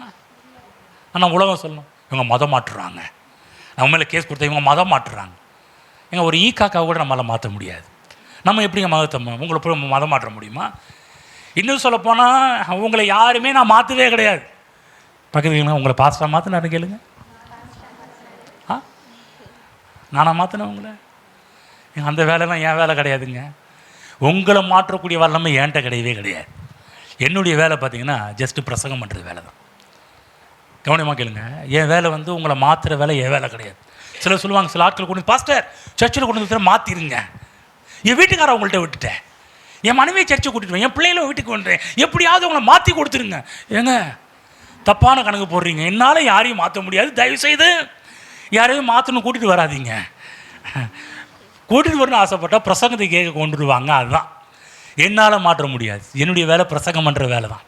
இன்னும் சொல்ல போனால் இங்கே வரும்போது நான் என் பிரசங்கத்தையே என்னால் நம்ப முடியாது. ஏன்னு சொன்னால் உங்களை மாற்றுவதற்கு என்னால் முடியாது. தேவனுடைய வார்த்தை கொடுக்க வேண்டியது மட்டும்தான் என்னுடைய வேலை. நான் பேசும்போது உங்கள் உள்ளத்தில் உங்கள் மனதை அசைப்பது, உங்கள் உள்ளத்தில் ஊடுருவுவது, உங்கள் உள்ளத்தில் உங்களை தெளிவாக்குவது யார் என்று சொன்னால் அவருடைய வல்லமை தேவன் கர்த்தர் தான். புரிஞ்சுக்கலாம். இங்கே வரும்போதெல்லாம் என் திறமையை நம்பி வரல, இங்கே வரும்போதெல்லாம் என்னுடைய ப்ரிப்ரேஷனை நம்பி வரல, இங்கே வரும்போதெல்லாம் என் டேபை நம்பி வரல, இங்கே வரும்போதெல்லாம் என்னுடைய ஆயத்தத்தை நம்பி வரல. சிலத்தில் பாருங்கள், பல தடவை ஆயத்தம் பண்ணுவேன், பல தடவை உட்காந்து திரும்ப திரும்ப திரும்ப திரும்ப திரும்ப திரும்ப படிச்சுட்டே இருப்பேன், பார்த்துட்டே இருப்பேன். அங்கே ஒரு டைம் பார்க்குறது, வரும்போது ஒரு டைம் பார்க்குறது, எல்லாம் பார்த்துட்டு இருப்பேன். ஆனால் என்னதான் நான் பார்த்தாலும் என் திறமை நம்பி வருவது கிடையாது. இது உங்களை மாற்றாது. நான் சொல்லிகிட்டு இருக்கும்போது இந்த ஆவியானவர் உங்கள் உள்ளத்தில் இறங்கி எப்படி மரித்தோர்லேருந்து அநேக உயிரோடு இயேசுவை எழுப்பினாரோ அந்த வல்லமையின்படி தான் உங்கள் உள்ளத்தில் கிரியை செய்து கொண்டு உங்களை அதற்கு நேராக திருப்பி வச்சுக்கிறார். நீங்கள் என்னை நம்புறதை விட முழுக்க முழுக்க அவருடைய வல்லமையை நம்பி வந்திருக்கிறேன், ஆவியானுடைய துணையை நம்பி வந்திருக்கிறேன். அவர் கண்களை திறப்பார். ஆகதான் ஜெபிக்கும் போது ஒவ்வொரு இங்கே வரும்போதெல்லாம், ஆண்டவரே ஒரு நிர்வாயுத பாணியாக இருக்குங்க வந்திருக்கிற ஆண்டவரே, நீங்கள் உங்களுடைய பிள்ளைகளுடைய கண்களை திறங்க என்று அந்த இங்கே எப்படி பவுல் ஜெபம் அதே போல் ஒவ்வொரு தடவையும் இங்கே வரும்போதெல்லாம், செய்தி என்று ஆரம்பிக்கும் போதெல்லாம் டக்குனிய மனதில் வர்றது, ஆண்டவரே நான் பேசுகிற வார்த்தையால் ஒன்றும் இல்லை ஆண்டவரே, நீங்கள் அவருடைய கண்களை திறக்கவில்லை என்று சொன்னால் நான் என்னதான் திறமையாக நாய வசனிப்போட அப்படி இப்படி எல்லாம் பேசினா கூட நாட் யூஸ்.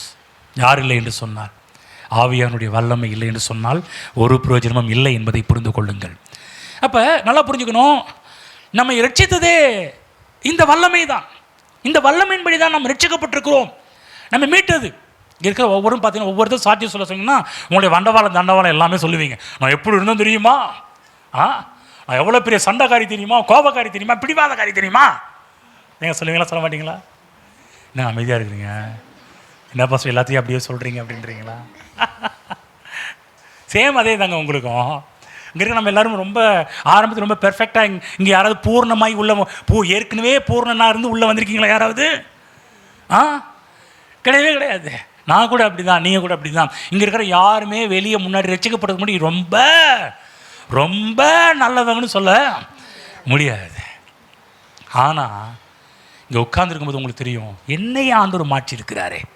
இங்கே நிறைய பேர் சாட்சி சொல்லுவீங்க பாருங்க, எப்படி சில பேர் சொல்லுவீங்க, பாஸ்டர் இயேசு கிறிஸ்து ஏற்றுக்கணும் வேற மாதிரி, ஆனால் இப்போ வேற மாதிரின்னுவாங்க. சிலர் சொல்லுவாங்க, இந்த முகத்தை பார்க்குற, என்னுடைய அந்த முகத்தை பார்க்காதன்னுவாங்க. சில பேர் அப்படியே சொல்லுவாங்க, அந்த முகத்தை பார்த்துறாதுன்னு. எந்த முகத்தை ரட்சிக்கப்படுறதுக்கு முன்னாடி எப்படி இருந்த அந்த முகத்தை பார்த்துறாதுன்னு. நான் சொல்கிறேன் பாருங்க, நம்மெல்லாம் ஒவ்வொரு டைரக்ஷனில் ஒவ்வொரு வழியில் இருந்தோம். ஒன்று தெரியுங்களா, என்னையும் உங்களையும் மாற்றினது தெரியுங்களா? இயேசு கிறிஸ்துவின் உயிர்த்தெழுந்த வல்லமை. அவரை எப்படி உயிரோடு எழுப்பினுச்சோ அதே போல் நாம் எல்லாரும் ஒரு நாள் அப்படிதான் இருந்தோம். நம்மை உயிரோடு எழுப்பினதே அதே வல்லமை தான். ஆங்கிலத்தில் இந்த இடத்துல போடப்பட்டிருக்குது, according to the working of his mighty power என்று போடப்பட்டிருக்குது. என்னன்னா தமிழில் போடப்படுறது வல்லமையின் படியே, தமிழில் கரெக்டாக அக்கார்டிங் டு பவர், அதாவது மைட்டி பவர், வல்லமையின் படியே, அதாவது அதன் மூலமாக, அதன் விளைவாக, அதன் நிமித்தமாக, வல்லமை நிமித்தமாக, வல்லமையின் மூலமாக, வல்லமையின் விளைவாக என்று போடப்பட்டிருக்கிறது.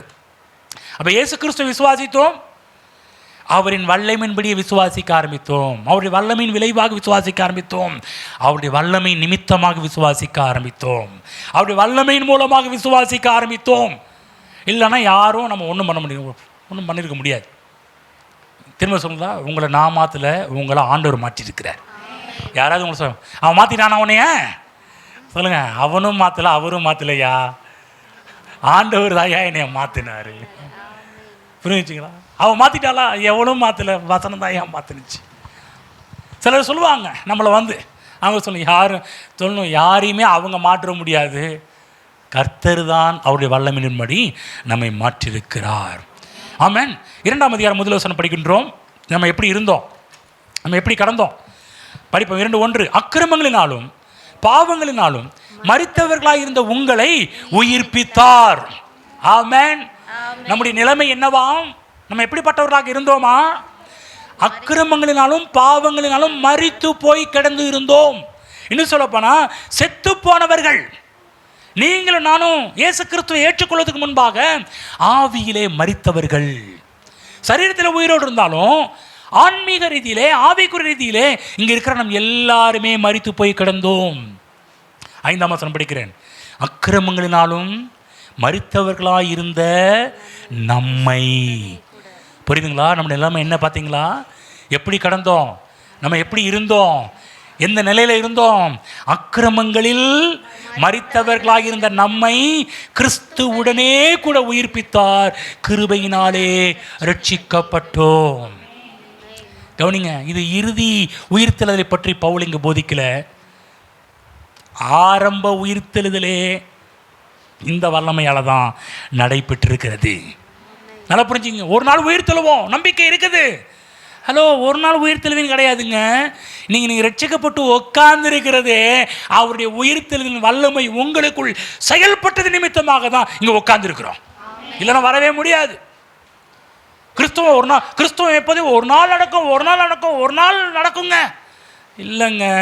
நம்ம ரட்சிக்கப்பட்டது இந்த வல்லமையால் தான் நம்ம ரட்சிக்கப்பட்டிருக்கிறோம். நம்ம ரட்சிக்கப்படுவதற்காக நம்ம எதையுமே செய்ய முடியாது. செய்ய முடியுமா? உதாரணத்துக்கு பாருங்கள், மரித்த மனிதன் ஏதாவது செய்ய முடியுமா? இப்போ ஒன்றும் உதாரணத்துக்கு ஒரு பாடி இருக்குது, டெட் பாடி இருக்குது. ஏதாவது டெட் பாடினா என்ன சொல்லுவீங்க? டெட் பாடினா என்ன சொல்லுவீங்க? அவங்க எதுவுமே பண்ண முடியாது. கடைசியில் கையும் கால் ஆட்ட கடையில் தூக்கி பார்த்து அவ்வளோதாங்க, போயிட்டாருங்க. நீங்கள் எப்போ போயிட்டாருன்னு சொல்லுவீங்க? கால் ஆட்டும் போது, கை ஆட்டும் போது போயிட்டாருன்னு சொல்லுவீங்களா? எதுவுமே செய்ய முடியாதுன்னு லாஸ்ட் ஃபைனல் ஸ்டேஜ் இல்லைங்க, ஒரு மூச்சு கூட, ஒரு இது கூட இல்லைங்கன்னு சொல்லும்போது தான் போயிட்டாருங்க அப்படின்னு, போயிட்டாரு அப்படின்னு சொல்லி, போயிட்டாங்க அப்படின்னு சொல்லி உடனே ஒரு கூச்சல் போடுவோம், உடனே ஒரு கத்தல். ஏன்? அப்போ தான் பக்கத்தில் இருக்கிற எல்லாருக்குமே போயிட்டாருங்கன்னு தெரியுன்றதுக்காகவே. யோசிச்சு பாருங்க, மரித்து போன மனிதன் எதையும் செய்ய முடியாது. ஆவிக்குரிய விதத்திலே நாம் எல்லாருமே அப்படிதான் இருந்தோம். ஆவிக்குரிய காரியங்கள் பைபிள் போடுவது செத்த கிரியைகளுக்கு நீங்களாகும் மனம் திரும்புதல் என்று போடப்பட்டிருக்குது. என்னதான் நம்ம ரட்சிக்கப்படுவதற்கு முன்பாக செத்துப்போன நிலைமையில் செய்கின்ற எல்லா கிரியைகளும் செத்த கிரியைகள் என்று வேதம் சொல்கின்றது.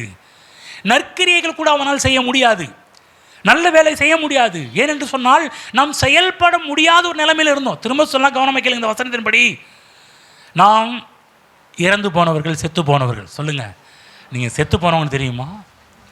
நீங்கள் சொல்லுங்கள், நீங்கள் செத்து பிழைச்சிவங்கன்னு தெரியுமா?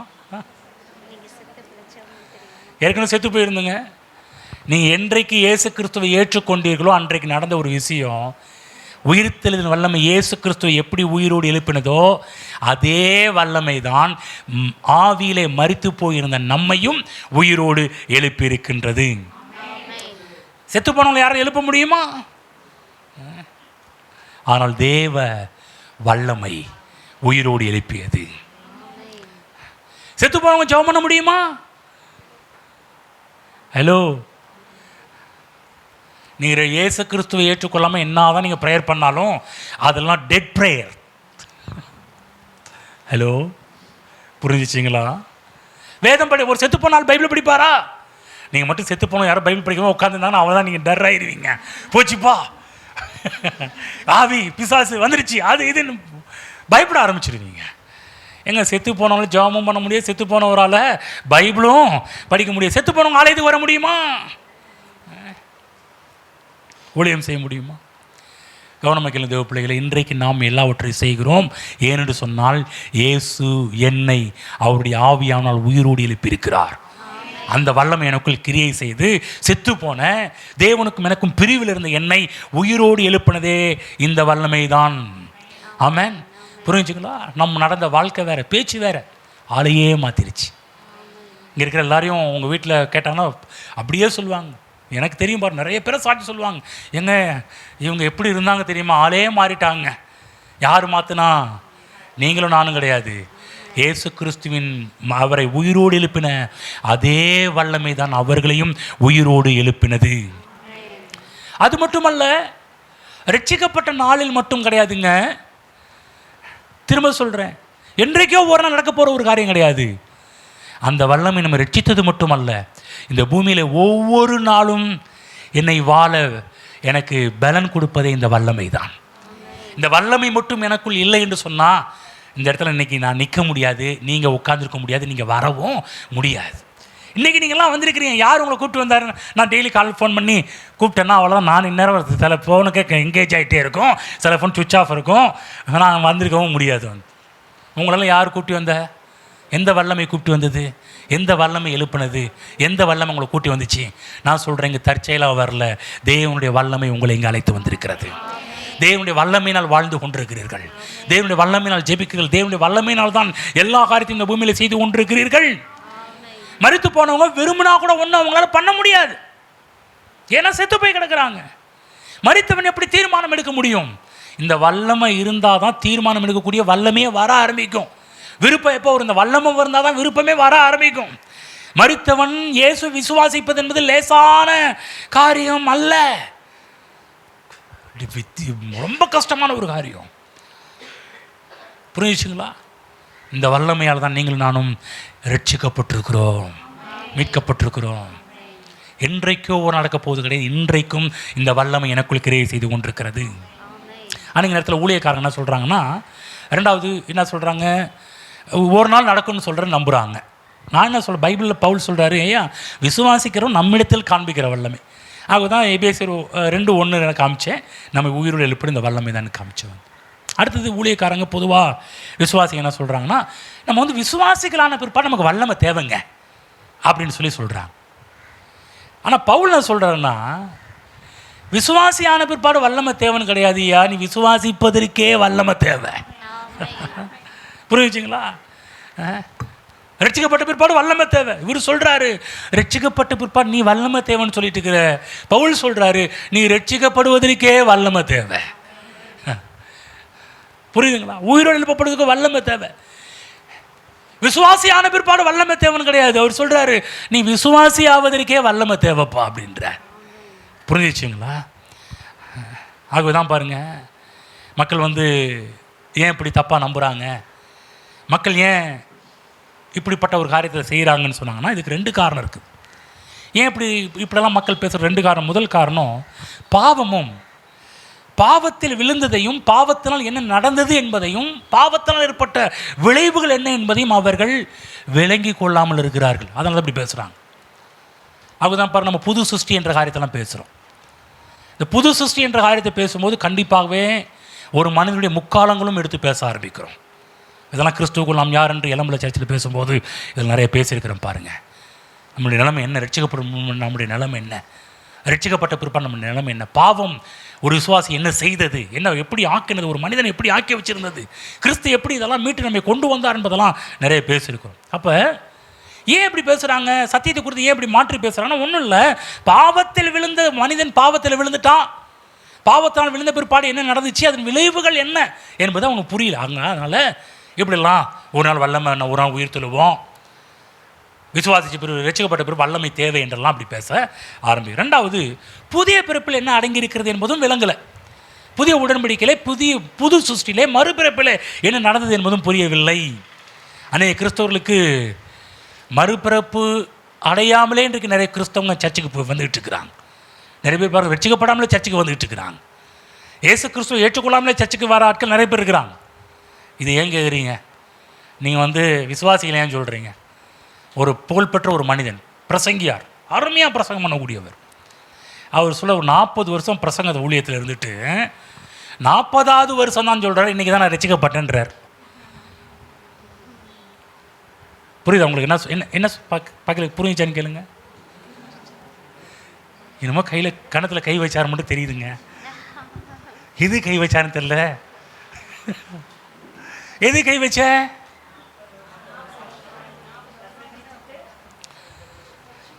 எங்க அப்படி இருக்க முடியுமா? ஒரு பிரசங்கம் பண்ணுற ஒரு ஊழியக்காரங்களே இப்போ தான் இன்றைக்கி தான் நானே ரட்சிக்கப்பட்டேன்னு, பரவாயில்ல, அந்த அந்த ஒரு ஜென்யூன், அந்த உண்மை.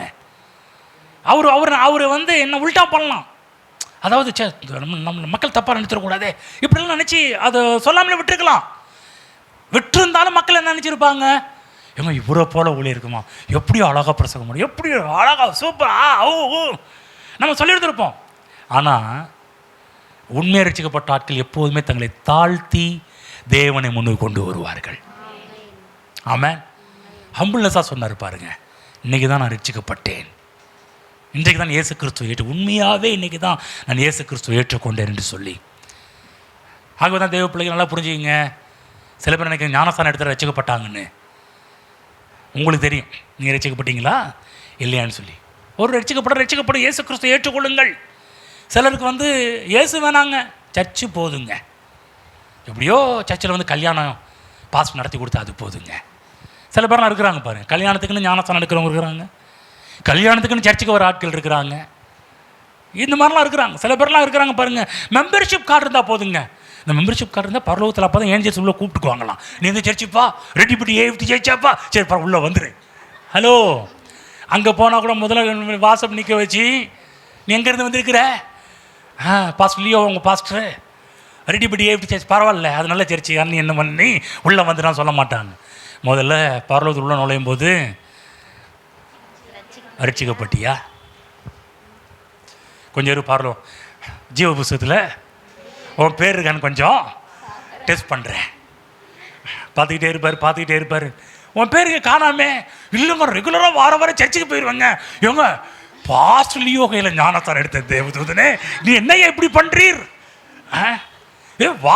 மாசத்தில் ஒரு டைத்தெல்லாம் ஒழுங்காக கொடுத்துருவான்ப்பா, என்ன ஊழியம் செஞ்சு தெரியுமா, அப்படி பண்ண இப்படி பண்ண. Are you save? நீ ரட்சிக்கப்பட்டியா? உன் பேர் இங்கே ஜீவ புஸ்தகத்தில் என்ட்ரி ஆகலை. தேவ பிள்ளைகளே, இதெல்லாம் ஃபஸ்ட்டு பாயிண்டில் மொத ஜெபம் பண்ணுறாரு பார்த்தீங்களா, நம்பிக்கை இன்னது என்றும். அந்த விஷயத்தில் ஒரு நாள் சொல்லுவேன் உங்களுக்கு. ஆமென். புரிஞ்சுச்சிங்களா?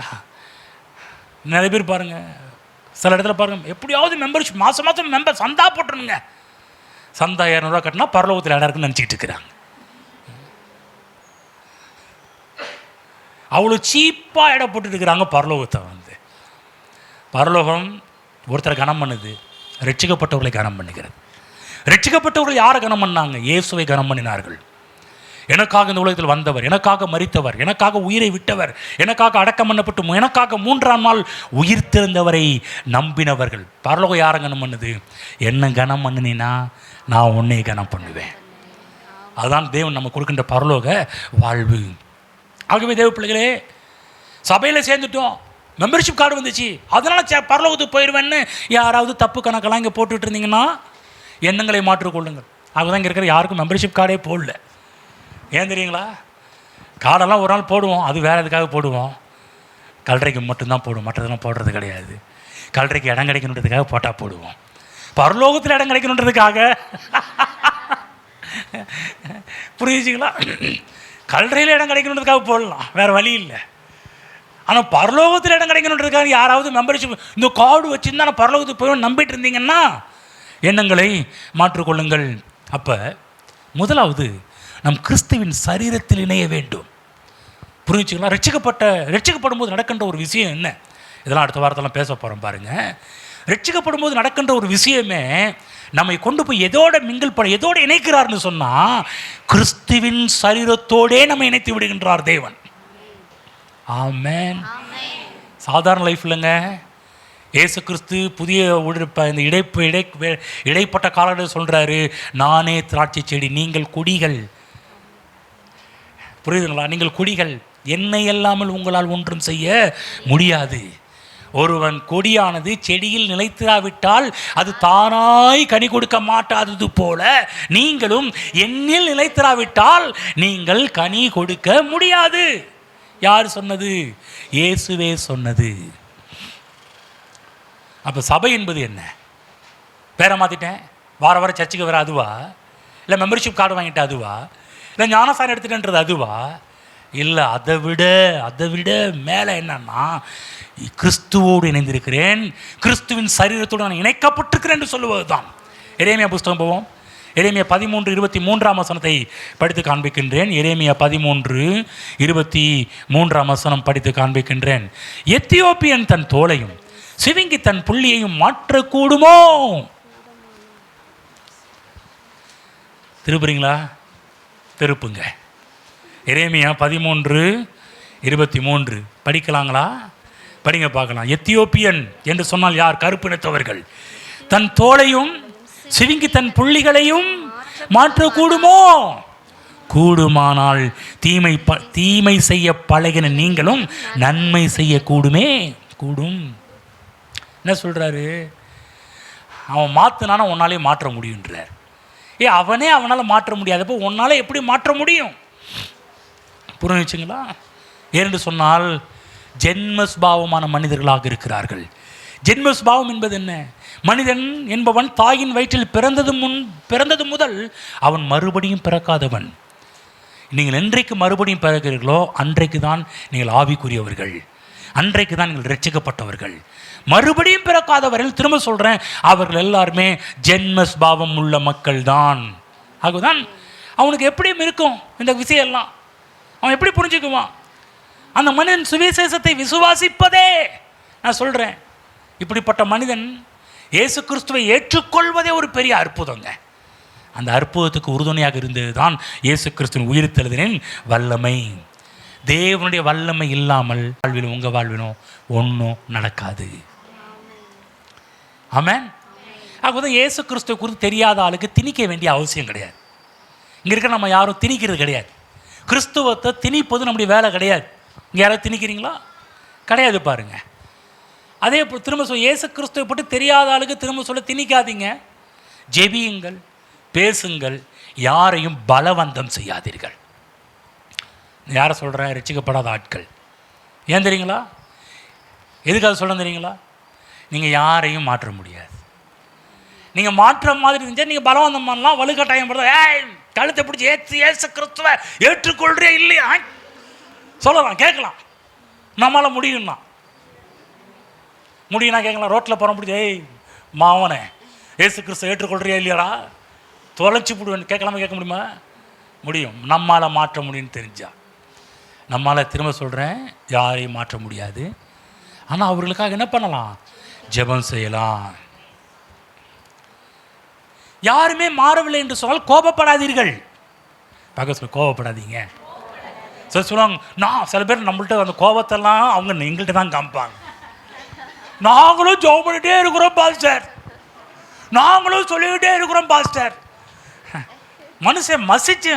மனுஷன் நவுந்த மாதிரி தெரியல பாஸ்டர், கல்லு கூட கரைஞ்சி போயிடுது பாஸ்டர். சொல்கிற ஆள் கொஞ்சம் கூட ஒரு சிம்டம்ஸ் கூட கொஞ்சம் கூட மாற்றவே முடியலையே. முடியாதே. முடியும்னா நான் என்ன சொல்லியிருக்கலாம், இப்படி பண்ணுங்க அப்படி பண்ணுங்க, ஏன் பெல்ட்டை கழட்டி அடிங்க, சாட்டை கழட்டி அடிங்க, பிடிங்க, நிற்க வச்சு ஒரு வழி பண்ணுங்கலாம் சொல்லியிருக்கலாம். வந்து நல்லா கவனமாக கேளுங்க. உயிர்த்தெழுதலின் வல்லமை வேலை செய்யவில்லை என்று சொன்னால் அவர்கள் விசுவாசிக்கவே முடியாது. ஆமென். ஒருவர் விசுவாசி ஆவதற்கு முன்பாக அவங்க எதையெல்லாம் மேற்கொள்ள வேண்டியது இல்லைங்களா? ஏகப்பட்ட விஷயங்களை அவங்க மேற்கொள்ள வேண்டியது இருக்குது. பல காரியத்தில் அவங்க போராட வேண்டியதாக இருக்குது. முதலாவது மனதை பாருங்கள். படிப்போம். 2 கொரிந்தியர் புத்தகம் திருப்பிக் கொள்வோம். 2 கொரிந்தியர் 4ஆம் அதிகாரம் திருப்பிக் கொள்வோம். கவனமாக கேளுங்க. ஏன் ஒருத்தர் மாற்ற முடியாதுன்னா, ரட்சிக்கப்படுவதற்கு முன்பாக அவங்களுடைய மனதை சற்று யோசித்து பாருங்கள். ரட்சிக்கப்படாதவனுடைய மனம் எப்படிப்பட்டது? 2 கொரிந்தியர் 4:3-4 வசனம் படிப்போம். எங்கள் சுவிசேஷம் மறைபொருளாய் இருந்தால் கெட்டு போகிறவர்களுக்கே அது மறைபொருளாய் இருக்கும். தேவனுடைய சாயலாய் இருக்கிற கிறிஸ்துவின் மகிமையான சுவிசேஷத்தின் ஒளி அவிசுவாசிகளாகிய அவர்களுக்கு பிரகாசமாய் இராதபடிக்கு இப்பிரபஞ்சத்தின் தேவனானவன் அவர்களுடைய மனதை குருடாக்கினான். கவனிச்சிங்களா? அவர்கள் மனம் அந்தகாரமாக இருக்கிறது.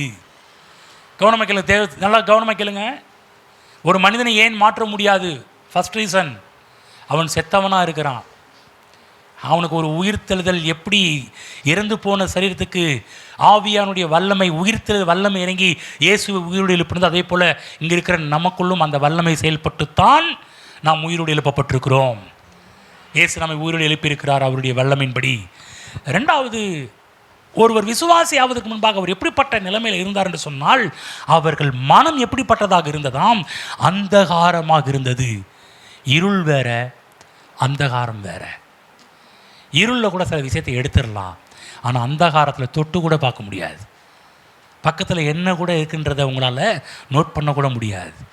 ஆகவேதான் இங்கே பவுல் சொல்கிறாரு, எங்கள் சுவிசேஷம் மறைபொருளாயிராமல் கெட்டு போகிறவர்களுக்கே அது மறைபொருளாக இருக்கும்.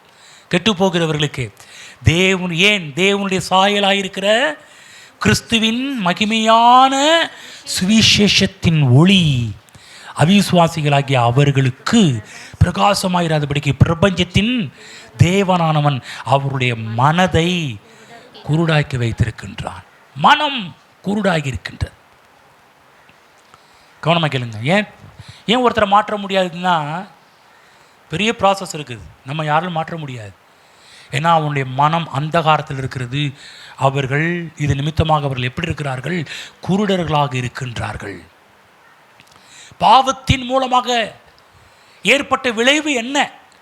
பாவத்தினால் உண்டான அசம்பாவிதங்கள் என்ன? பிசாசுக்கு மனிதன் இந்த உலகத்தை விற்று போட்டது மட்டுமல்லாமல் பைபிளில் சொல்லப்படுது, இப்பிரபஞ்சத்தின் தேவனானவன் என்று போடப்பட்டிருக்குது. எப்பங்க பிசாசை பிரபஞ்சத்தின் தேவனாக மாறினான்?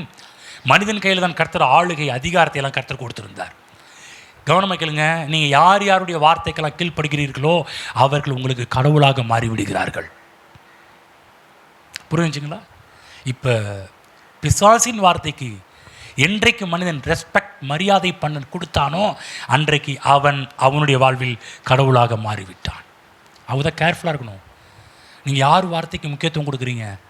யாருடைய வார்த்தையை கேட்குறீங்க? இல்லை செல்ஃபோனில் சொல்கிற வாட்ஸ்அப்பு அது இதில் வர அவங்க வார்த்தையில் கேட்டு முக்கியத்துவம் கொடுத்துட்றீங்களா? இல்லை உங்கள் கூட இருக்கிறவங்க ஒன்றும் தெரியாத ஆட்கள் சொல்கிற காரியத்தில் கேட்டு முக்கியத்துவம் கொடுத்துறீங்களா? பிசாசின் வார்த்தைகளுக்கு முக்கியத்துவம் கொடுத்து விடுகிறீர்களா? யாருடைய வார்த்தைகளுக்கு நீங்கள் முக்கியத்துவம் கொடுக்கிறீர்களோ அவர்கள் உங்கள் வாழ்வில் ஆண்டவர்களாக மாறிவிடுவார்கள். பிசாசுக்கு என்றைக்கு மனிதன் அவனுடைய வார்த்தை கேட்டு மரியாதை கொடுத்து அதுக்கு முக்கியத்துவம் கொடுத்து அதற்கு கீழ்ப்படிந்தானோ அன்றைக்கே அவனிடம் தன்னுடைய சகல அதிகாரத்தையும் ஆளுகையும் விற்று போட்டான் மனிதன். ஆகதான் பவுல் சொல்றார், இப்பிரபஞ்சத்தின் தேவனானவன். கர்த்தராகிய இயேசு கிறிஸ்து பிசாசை பற்றி சொல்லும்போது உலகத்தின் அதிபதி வருகிறான், அவன்கிட்ட கொடுக்கறதுக்கு என்கிட்ட ஒன்றும் இல்லை அப்படின்னார். உலகத்தின் அதிபதி என்று சொல்ல ஆரம்பித்தார். எப்பங்க மாறினா? மனிதன் விற்று போட்டதுனால்.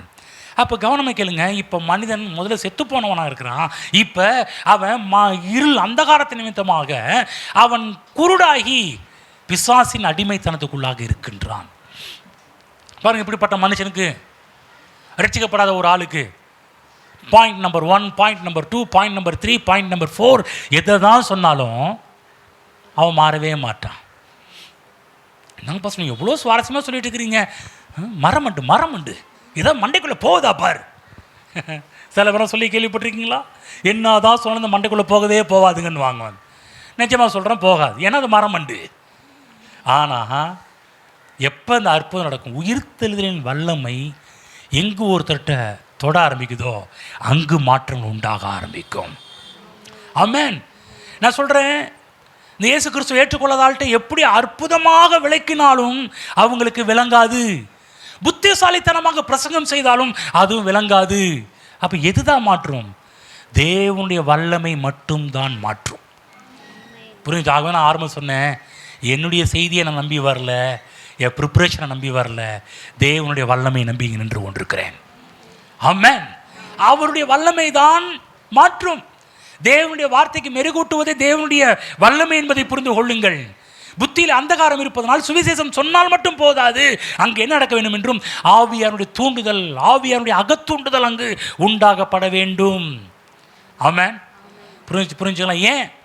ஏங்க அவங்க விசுவாசிக்கவே திராணி இல்லாதவங்க செத்து போயிட்டு அவங்க எப்படி விசுவாசிக்க முடியும்? செத்து போனாலும் எப்படி விரும்ப முடியும்? செத்து போனாலும் எப்படி விசுவாசிக்க முடியும்? ஆகுதான் அந்தகாரப்பட்டு அவங்களுக்கு ஒன்றும் தெரியாது. தேவனுடைய வல்லமை வந்தால் மட்டும், ஒரு என்கவுண்டர் உண்டானால் மட்டும்தான் அவர்கள் நம்ம சொல்கிறதையே கேட்க முடியும்.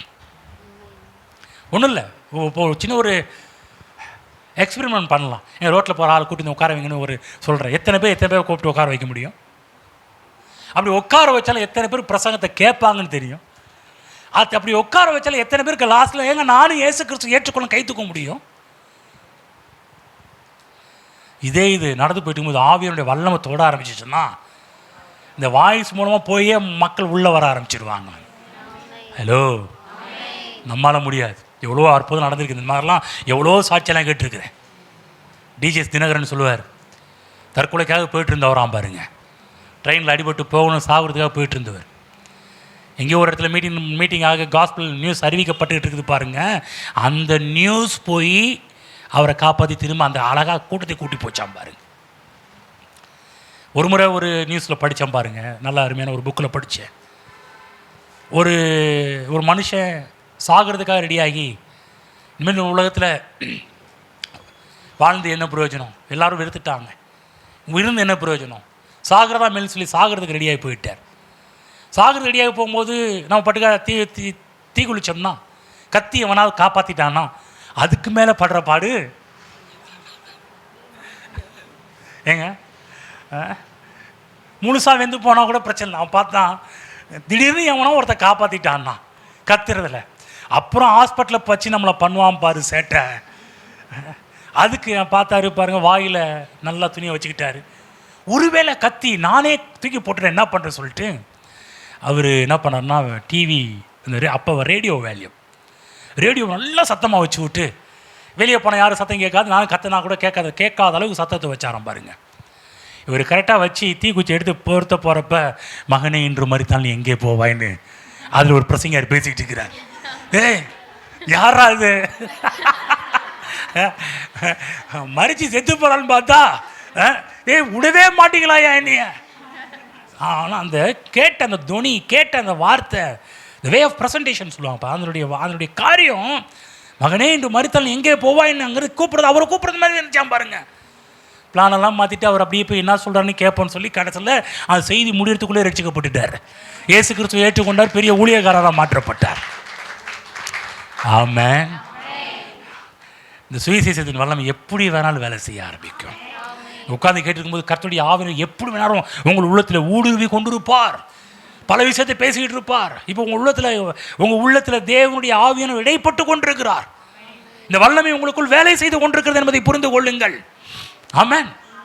புரிஞ்சுங்களா? தேவனுடைய வல்லமை பெற்றவர்கள், தேவனுடைய வல்லமை உங்களுக்குள்ளாக வேலை செய்து கொண்டுதான் இருக்கிறது. ஆகவேதான் சொல்கிறார் இல்லையா, விசுவாசிக்கிறவர்களாகிய நம்மிடத்தில் காண்பிக்கும் தம்முடைய வல்லமையின் மகாமேன்மையான மகத்துவம் இன்னதென்றும் நீங்கள் அறியும்படிக்கு அவர் உங்களுக்கு பிரகாசம் உள்ள மனக்கண்களை கொடுக்க வேண்டும் என்று உங்களுக்காக வேண்டிக் கொள்கிறேன். உங்கள் ப்ரேயரில் இந்த செய்தி இன்னொரு முடிவில் அடுத்த வாரமும் நமக்கு ஈஸ்டர் டே தான். ஹலோ, ஈஸ்டர் மெசேஜ் தான். என்றைக்குமே ஏதோ ஒரு மெசேஜ் நமக்கு நேரத்தில் இப்போ நிப்பாட்டிடுறேன், கவலைப்படாதீங்க, அடுத்த சண்டே இருக்குது, அடுத்த சண்டே தொடர போகிறேன். ரெண்டாவது ஒரு பெரிய தப்பான கருத்து இருக்குது, அதையும் விலைக்கு காமிக்க போகிறேன். உயிர்த்தெழுதல் வல்லமை என்ன செய்கிறது என்பதை புரிந்து கொள்ள வேண்டும். தேவ பிள்ளைகளை இன்றைக்கு நன்றாக புரிந்து கொள்ளுங்கள். இன்றைக்கு உங்களுக்குள்ளாக வல்லமை செயல்பட்டு கொண்டிருக்கிறது. அது எந்த வல்லம் என்பதை புரிந்து கொள்ள வேண்டும். இயேசு கிறிஸ்துவை உயிரோடு எழுப்பின அதே வல்லமை தான் இன்றைக்கும் உங்களுக்குள் செயல்பட்டு கொண்டிருக்கிறது. அந்த வல்லமையுடைய மகத்துவம் என்ன? ரட்சிக்கப்படாத ஒருத்தனை ரட்சிப்புக்குள் கொண்டு வந்ததே. என்னைய பார்த்தாலே தெரியா அந்த வல்லமை எப்படி கிரியை செய்தது என்று சொல்லணும். இங்கே இருக்கிற ஒவ்வொருவரும் பார்க்கும்போது இயேசு கிறிஸ்து இன்னைக்கு உயிரோடு இருக்கிறாரா இல்லையா என்பதுக்கு நான் தான் என் சாட்சி. அப்போஸ்தலர் நடவடிக்கைகள் முழுவதும் அந்த மக்கள் சொல்றாங்க, நாங்களே அவருடைய உயிர்த்தெழுதலுக்கு சாட்சி, நாங்களே அவருடைய உயிர்த்தெழுதலுக்கு சாட்சின்னு சொல்லி ஒவ்வொரு அதிகாரத்திலையும் அவங்க பேச ஆரம்பிக்கிறாங்க. இயேசு கிறிஸ்துவின் உயிர்த்தெழுதலுக்கு நாங்களே சாட்சின்னு சொல்லிட்டுங்களா? இங்கே 100 பேர் உட்கார்ந்துருக்கிறீங்க இயேசு கிறிஸ்துவின் உயிர்த்தெழுதலுக்கு சாட்சியாக. நீங்கள் சொல்ல முடியும், என்னை ரட்சித்ததே இதுதான், யாருமே என்னை மாற்ற முடியாத நிலைமையில தான் நான் இருந்தேன். இன்னைக்கு நான் மாறி இங்கே உட்கார்ந்துருக்கிறதுக்கு காரணமே அந்த ஊழியக்காரர் கிடையாது, சபை கிடையாது. அவருடைய இயேசு கிறிஸ்துவை மரித்தோர்ந்து எழுப்பின ஆவியானுடைய அதே வல்லமை தான் என்னை உயிரோடு எழுப்பி இங்கே உட்கார வச்சிருக்குது. செத்து போன என்னை உயிரோடு கொண்டு வந்திருக்குது. என் மனம் இருளாக இருந்தது, பிசாசு என் கண்ணை குருடாக்கி வச்சிருந்தான். வாரம் வரும்போது உங்களுக்கு யார் லைட் போட்டு காமிக்கிறா தெரியுங்களா? ஏன் நான் அந்த ஹேலோஜன் லைட் போட்டுலாம் காமிக்கல, இதெல்லாம் டம்மி, இதெல்லாம் ஒன்றுமே கிடையாது. ஒவ்வொரு வாரம் இங்கே வரும்போது வார்த்தையின் வல்லமைகளை அவர் உங்களுக்கு காமிச்சிட்டு இருக்கிறார். நான் ஜஸ்ட் ஒரு வாய், ஜஸ்ட் ஒரு பிரசங்கியார், அவ்வளோதான். சாதாரண ஒரு பிரசங்கியாளன் அவ்வளோதான். நான் மட்டும் போதகன், அவ்வளோதான். ஆனால் ஒவ்வொரு வாரமும் வரும்போது பிசாசு குருடாக்குன உங்கள் மனக்கண்களெல்லாம் திறக்கிறது யார் தெரியுங்களா? அவர் தான். எவ்வளோ பேர் சொல்ல முடியும், நீ கேட்ட வார்த்தையில் எவ்வளோ மாற்றப்பட்டீர்கள், நீங்கள் எப்படி இருக்கிறீங்கன்னு சொல்லி நிற்க வச்சு சாட்சி சொன்னால் நீங்கள் எல்லாரும் அழகழகாக சொல்லுவீங்க.